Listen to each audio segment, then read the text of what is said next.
얼마 전 충주의 한 30대가 외할머니를 살해하는 일이 벌어졌습니다. 정신질환을 앓다가 치료를 중단했던 것으로 알려졌는데요. 치료 공백을 막고 관리를 강화해야 한다는 지적이 나옵니다. 팩트체크 K 민수아 기자입니다. 지난달 30대 A씨가 함께 살던 외할머니를 살해한 아파트입니다.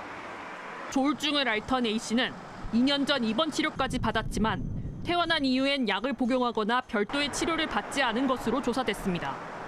2024년 경찰이 검거한 피의자 127만여 명 가운데 정신장애 피의자는 1%. 하지만 이 가운데 강력범죄자 비율은 비정신장애 피의자보다 3배가량 많은 것으로 집계됐습니다.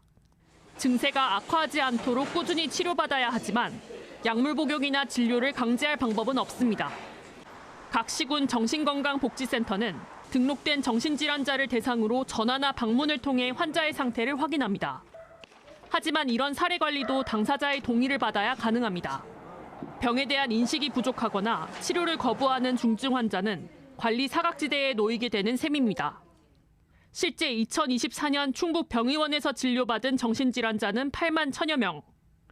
이 가운데 중증 정신질환자 수는 19,000여 명이었습니다. 하지만 관련 기관에 등록된 정신질환자는 4,600여 명에 그쳤고 사례 관리자는 190여 명으로 등록자 대비 약 4%에 불과했습니다. 병식이 없으시다 보니까 동의를 받지 않은 상태에서는 굉장히 제한적이고 그러다 보니까 저희가 공식적으로 사실은 어떤 액션을 취하기에는 좀 한계가 있는 거죠. 자해나 타해 위험이 있는 경우 환자 동의가 없더라도 가족이 동의하면 입원이 가능합니다. 하지만 1인 가구가 늘어나는 현실에선 이 요건 자체를 갖추기 어렵고 가족에게 부담을 떠넘기는 제도라는 지적도 나옵니다. 자타의 위험이 좀 분명하지 않으면 거꾸로 조기에 치료가 잘 안 되고 있는 상황인 거죠. 가족 책임으로 돌아갔던 것들이 법제도에 아직 너무 많이 남아있는 거죠. 전문가는 정신질환자를 치료 관리하기 위해 지역사회의 역할을 확대하는 한편 환자의 인권을 지키면서도 위험을 예방할 수 있는 방안을 적극 찾아야 한다고 조언합니다. KBS 뉴스 민수아입니다.